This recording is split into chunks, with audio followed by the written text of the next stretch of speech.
Saya Aurelia Eka Wardana dengan akhiran NIM 4134. Baik, perkenalkan nama saya Ma'rifatul Jana dengan akhiran NIM 4136. Perkenalkan, nama saya Oktavia Eka Ramadhani Sutrisno dengan akhiran NIM 4162. Perkenalkan, nama saya Deanova Cecilia Fitrina Syita dengan akhiran NIM 4163. Baik, perkenalkan nama saya Serlita Nuraini dengan akhiran NIM 4178. Baik, di sini saya akan menjelaskan latar belakang terlebih dahulu, di mana perkembangan kognitif merupakan salah satu aspek yang penting dalam pertumbuhan anak yang berperan dalam membentuk cara berpikir, memahami dan menyelesaikan masalah. Kemampuan kognitif yang berkembang dengan baik akan membantu anak dalam memahami lingkungan sekitar serta meningkatkan keterampilan akademik dan sosial mereka. Anak-anak yang memiliki perkembangan kognitif yang optimal cenderung lebih mudah dalam menyerap pelajaran, berpikir kritis, dan beradaptasi dengan perubahan yang terjadi di sekitarnya.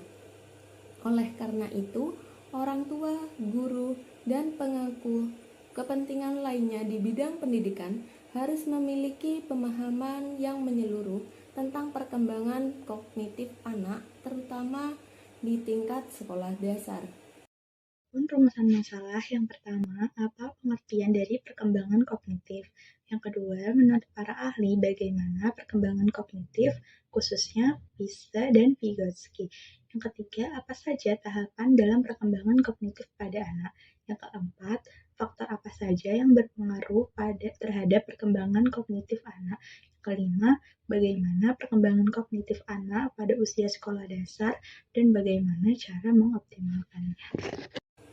Tujuan kami mempresentasikan materi ini yaitu untuk 1. Menjelaskan pengertian perkembangan kognitif serta konsep dasarnya. Yang kedua, menguraikan teori perkembangan kognitif berdasarkan perspektif Piaget dan Vygotsky. Yang ketiga, ada mendeskripsikan tahapan-tahapan dalam perkembangan kognitif pada anak. Yang keempat, menganalisis faktor-faktor yang mempengaruhi perkembangan kognitif anak. Yang kelima, mengidentifikasi perkembangan kognitif anak usia sekolah. Baik, di sini saya akan menjelaskan tentang definisi perkembangan kognitif, di mana perkembangan kognitif merupakan salah satu tahap perkembangan karakter manusia yang harus diajarkan, yang berarti perkembangan intelektual ataupun pemahaman. Di sini adalah dua istilah yang sering digunakan untuk menggambarkan perkembangan kognitif, seperti berpikir, mengingat, memahami, menimbang, mengamati, dan memecahkan masalah saat berinteraksi dengan lingkungan. Adalah bagian dari proses psikologis yang dikenal sebagai perkembangan kognitif manusia. Di sini, yang dimaksud dengan perkembangan kognitif pada anak adalah proses peningkatan kemampuan berpikir, mengingat, memahami, dan memecahkan masalah yang mencakup berbagai aspek seperti perhatian, memori, dan kemampuan berbahasa. Di sini ada beberapa aspek. Yang pertama adalah perhatian, di mana anak mampu untuk memfokuskan dan konsentrasi pada suatu aktivitas ataupun objek yang telah dilihat oleh anak tersebut. Yang kedua adalah memori, di mana siswa di sini ialah mampu untuk menyimpan, memproses, dan mengingat kembali informasi ataupun pengalaman yang sudah terjadi sebelumnya. Yang ketiga ada kemampuan berbahasa, di sini sudah mampu untuk merangkai kata-kata ataupun berkomunikasi dengan teman ataupun dengan seseorang yang lain. Di sini ada kemampuan merasa dan mengamati. Kemampuan ini untuk mengenali dan memahami rangsangan dari lingkungan. Yang terakhir ada kemampuan pemecahan masalah, di mana anak mampu untuk merencanakan, merealisasikan keinginan dan menyelesaikan masalah-masalah tersebut. Di sini ada perkembangan kognitif anak SD yang terjadi secara signifikan pada usia 6-12 tahun. Anak-anak di sini sudah mulai mengembangkan keterampilan berpikir abstrak, memecahkan masalah, dan memperluas kosakata. Di sini ada beberapa ciri-ciri perkembangan kognitif anak SD. Yang pertama ada pengembangan bahasa, seperti keterampilan berbicara dan pemahaman bahasa yang semakin meningkat. Yang kedua ada pengembangan pemikiran konkret seperti mempertimbangkan berbagai kemungkinan untuk memecahkan masalah. Yang ketiga ada kemampuan berpikir logis seperti menghubungkan sebab dan akibat dan menyusun urutan waktu dan mengambil keputusan. Yang keempat ada kemampuan memori seperti mengingat berbagai peristiwa yang sudah terjadi. Yang kelima, imajinasi seperti menciptakan cerita sendiri dan bermain peran. Yang terakhir ada kemampuan mengatur waktu seperti menjadwalkan tugas dan mengatur waktu antara bermain, beristirahat, serta belajar. Ada dua perspektif yang dapat digunakan untuk memahami perkembangan kognitif dan tertentu yang dalam komponennya, yaitu yang pertama ada perkembangan kognitif secara kuantitatif, di mana secara perkembangan kognitif mengacu pada perubahan yang dapat diamati dalam kapasitas mental seseorang. Yang untuk berinteraksi dengan orang lain. Dalam konteks ini, kuantitatif berarti bahwa perkembangan tersebut dapat diamati dan diukur dalam bentuk fakta ataupun informasi tertentu, seperti nilai tes, jumlah waktu yang dibutuhkan untuk menyelesaikan tugas, atau frekuensi tindakan atau kemampuan tertentu. Yang kedua, ada perkembangan kognitif secara kualitatif. Secara kualitatif di sini ialah perkembangan kognitif mengacu pada perubahan dalam cara orang berpikir, memahami, dan menerapkan informasi yang tidak hanya ditemukan dalam bentuk angka, tetapi juga dalam kualitas atau jenis tulisan yang berkembang sering berjalannya waktu. Hal ini lebih berfokus pada sebagaimana struktur mental dan cara pandang seseorang tersebut terhadap dunia yang telah berubah, bukan pada seberapa cepat atau mudahnya mereka menyerap informasi. Baik, di sini saya akan menjelaskan mengenai teori perkembangan kognitif. Teori perkembangan kognitif sendiri dibagi menjadi dua. Yang pertama ada teori perkembangan kognitif menurut Jan Piaget, dan yang kedua ada teori perkembangan kognitif menurut Vygotsky. Nah, menurut Jan Piaget, perkembangan kognitif anak dapat terjadi secara bertahap dan faktor lingkungan yang tidak secara langsung membentuk pengetahuan atau pengalaman yang mereka peroleh. Anak tidak dapat langsung menerima serta menerapkan informasi baru, melainkan harus melalui proses pembelajaran aktif serta bertahap. Dalam konteks pendidikan, teori perkembangan kognitif menurut Jan Piaget memberikan beberapa panduan dari beberapa pembelajaran. Antara lain, yang pertama ada pendidikan berperan dalam mengembangkan keterampilan kognitif yang telah muncul dalam diri anak. Yang kedua ada pengajaran sebaiknya menerapkan pendekatan konstruktivis. Yang ketiga ada guru berfungsi sebagai fasilitator. Yang keempat ada guru mempertimbangkan tingkat pemahaman dan pengetahuan siswa ketika mengajarkan materi.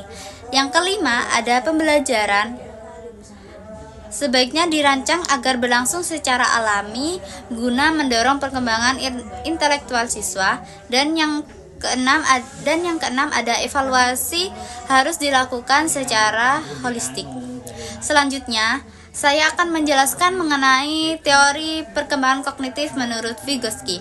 Menurut teori yang dikemukakan oleh Lev Vygotsky, perkembangan kognitif anak tidak hanya dipengaruhi oleh pendidikan formal atau instruksi dari guru di sekolah, melainkan tetapi juga oleh pengalaman mereka dalam berinteraksi dengan orang lain, serta menangani tugas-tugas yang mungkin belum pernah mereka pelajari secara langsung di sekolah.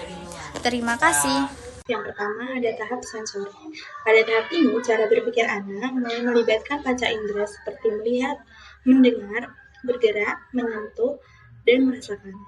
Ini berarti anak belajar memahami dunia di sekitarnya melalui pengalaman langsung dengan indera mereka.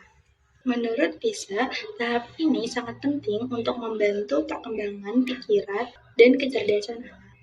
Cara berpikir anak masih sederhana dan berhubungan langsung dengan apa yang mereka lakukan. Berinteraksi dengan lingkungan sekitar menjadi hal yang sangat bermanfaat dalam proses belajar mereka. Jika anak mulai merespon kata-kata dari orang dewasa, itu lebih karena kebiasaan, bukan karena mereka sudah mulai berpikir secara mendalam. Yang kedua, ada tahap praoperasional. Fase perkembangan ini terjadi pada anak usia 2 hingga 7 tahun. Pada tahap ini, anak mulai memahami dunia di sekitarnya dengan menggunakan kata-kata dan gambar untuk mewakili apa yang mereka lihat, dengar, dan mereka rasakan. Ini menandakan bahwa anak mulai belajar berpikir secara simbolis, yaitu mereka bisa membayangkan sesuatu di dalam pikiran tanpa harus melihatnya secara langsung. Namun, cara berpikir anak pada tahap ini masih sangat sederhana, belum teratur, dan sama sekali tidak logis. Yang ketiga yaitu tahap operasi konkret. Tahap perkembangan ini terjadi pada anak usia 7 hingga 11 tahun. Pada tahap ini, anak mulai bisa berpikir secara logis tentang hal-hal yang nyata atau konkret. Mereka juga mulai mampu mengklasifikasikan benda-benda ke dalam kelompok yang berdasarkan ciri-cirinya. Namun, anak pada tahap ini masih kesulitan memahami konsep yang abstrak atau yang tidak bisa dilihat secara langsung. Tahap ini sangat penting karena menjadi dasar bagi anak untuk mempelajari konsep yang lebih kompleks. Mereka mulai bisa berpikir logis, memahami aturan, dan melihat hubungan antar berbagai hal. Meskipun pemahaman mereka masih terbatas pada hal-hal yang bisa mereka lihat dan rasakan secara langsung. Tahap ini diawali dengan proses yang disebut progressive dysentery pada usia 7 tahun. Pada tahap ini, sebagian besar anak mulai mengembangkan kemampuan untuk mempertahankan ingatan. Pada usia 7 atau 8 tahun, anak mulai mengembangkan kemampuan untuk mengingat dan memahami bahwa suatu benda atau substansi tetap memiliki jumlah yang sama meskipun tampilan yang berubah. Di usia 9 atau 10 tahun, kemampuan terakhir dalam mempertahankan ingatan masih diasah. Yang keempat, tahap operasi formal. Tahap operasi formal terjadi pada rentang usia 11 tahun hingga dewasa, yang juga dikenal sebagai masa remaja. Pada tahap ini, remaja mulai berpikir dengan cara yang lebih abstrak, logis, dan analisis. Mereka tidak hanya memikirkan hal-hal yang nyata dan konkret, tetapi juga mulai memikirkan ide-ide yang lebih mendalam dan kompleks. Selain itu, remaja mulai memiliki kemampuan untuk membayangkan berbagai kemungkinan dan membuat idealisasi. Mereka mulai memikirkan seperti apa diri mereka yang ideal dan bagaimana seharusnya orang lain bersikap. Mereka juga mulai melakukan eksperimen dalam pikiran, mencoba merancang solusi untuk masalah yang dihadapi, dan menarik kesimpulan secara sistematis menggunakan pemikiran logis. Tahap ini sangat penting karena menjadi dasar bagi remaja untuk mengembangkan cara berpikir yang lebih matang, memecahkan masalah secara terstruktur, dan memahami konsep-konsep yang lebih abstrak dalam kehidupan sehari-hari. Untuk materi selanjutnya akan dijelaskan oleh rekan saya. Baik, selanjutnya saya akan menjelaskan tentang faktor-faktor pada perkembangan kognitif. Perkembangan kognitif anak dipengaruhi oleh beberapa faktor yang meliputi, yang pertama, faktor hereditas. Nah, faktor hereditas ini ditentukan oleh faktor keturunan, yaitu gen dan struktur kromosom yang diwariskan dari orang tua. Teori nativisme juga mendukung gagasan ini, bahwa setiap bayi lahir dengan membawa potensi bawaan yang ditentukan secara genetik. Oleh karena itu, menurut teori ini, kecerdasan dan sifat-sifat lainnya seorang anak yang sudah ditentukan sejak lahir bahkan sejak dalam kandungan. Yang kedua, faktor lingkungan. Menurut teori tabula rasa oleh John Locke, anak-anak lahir dengan pikiran yang kosong seperti kertas putih. Lingkungan sekitarlah yang mempengaruhi dan membentuk kemampuan kognitif mereka.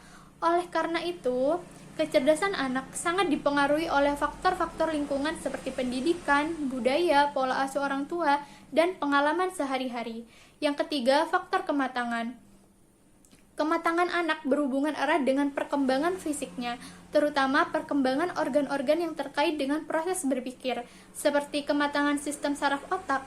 Kematangan fisik ini memainkan peran penting dalam menentukan perkembangan kognitif anak secara keseluruhan. Yang keempat, faktor pembentukan. Pembentukan adalah pengaruh dari eksternal yang mempengaruhi perkembangan kecerdasan seseorang. Pembentukan ini dapat dibagi menjadi dua jenis, yaitu yang pertama, pembentukan yang disengaja seperti pendidikan formal di sekolah, dan yang kedua, pembentukan yang tidak disengaja seperti pengaruh lingkungan sekitar. Dengan demikian, manusia mengembangkan kecerdasannya sebagai cara untuk beradaptasi. Yang kelima, faktor minat dan bakat. Minat berfungsi sebagai motivasi yang mengarahkan seseorang untuk mencapai tujuan dan meningkatkan kinerjanya. Selain itu, bakat juga memainkan peran penting dalam menentukan tingkat kecerdasan seseorang.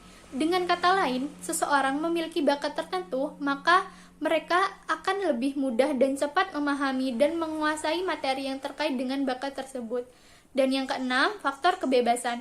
Kebebasan berpikir memungkinkan manusia untuk memilih keleluasaan dalam berpikir kreatif dan memilih solusi yang beragam untuk memecahkan masalah. Dengan demikian, manusia dapat memilih metode yang paling sesuai untuk menyelesaikan masalah dan memiliki kebebasan untuk memilih sebuah masalah yang ingin mereka pecahkan. Dari keenam faktor yang disebutkan sebelumnya dapat disimpulkan bahwa faktor lingkungan yang memiliki pengaruh paling besar terhadap perkembangan kognitif anak. Sekian dari saya, selanjutnya akan dijelaskan oleh rekan saya. Di sini saya akan menjelaskan mengenai perkembangan kognitif pada anak sekolah dasar. Perkembangan kognitif anak merupakan bagian penting dalam pendidikan dan pertumbuhan mereka. Teori perkembangan kognitif yang telah dikemukakan oleh James Piaget, bagaimana anak-anak mengalami perubahan dalam cara pola berpikir, memahami dan menganalisis informasi seiring bertambahnya usia. Anak-anak usia sekolah dasar umumnya berada pada tahap operasi konkret, di mana mereka mulai memahami konsep-konsep abstrak secara lebih baik. Mereka juga mulai mengembangkan kemampuan berpikir yang lebih kompleks dibandingkan dengan tahap sebelumnya. Di sini ada beberapa aspek utama perkembangan kognitif pada anak sekolah dasar. Yang pertama, peningkatan kemampuan matematika. Anak-anak usia sekolah dasar mulai memahami konsep-konsep matematika yang lebih kompleks dibandingkan tahap sebelumnya. Yang kedua, perkembangan bahasa. Kemampuan bahasa anak pada tahap ini mengalami perkembangan yang sangat pesat. Mereka mulai memiliki kemahiran membaca, menulis, dan berbicara yang lebih baik dibandingkan sebelumnya. Yang ketiga, pengembangan kemampuan penalaran logis. Anak-anak pada tahap operasi konkret mulai mengembangkan kemampuan untuk berpikir secara logis. Yang keempat, peningkatan kemampuan berpikir kritis. Seiring dengan berkembangnya penalaran logis, anak-anak juga mulai menunjukkan kemampuan berpikir kritis mereka. Yang kelima, perkembangan memori. Kemampuan memori anak-anak sekolah dasar mengalami peningkatan yang signifikan. Mereka mampu mengingat informasi dengan lebih baik dan dalam waktu yang lebih lama dibandingkan sebelumnya. Yang terakhir, ekspresi, kreativitas, dan imajinasi. Selain berpikir logis, anak-anak pada tahap ini juga mulai mengekspresikan kreativitas dan imajinasi mereka melalui berbagai aktivitas. Contohnya, mereka mulai senang menggambar, menulis cerita, bermain peran, serta melakukan eksperimen sederhana. Kesimpulan dari kelompok kami terkait materi perkembangan kognitif adalah perkembangan kognitif berperan penting dalam proses berpikir, memahami, dan memecahkan masalah. Teori Piaget menekankan pembelajaran aktif sesuai tahapan perkembangan, sedangkan Vygotsky menyoroti peran interaksi sosial.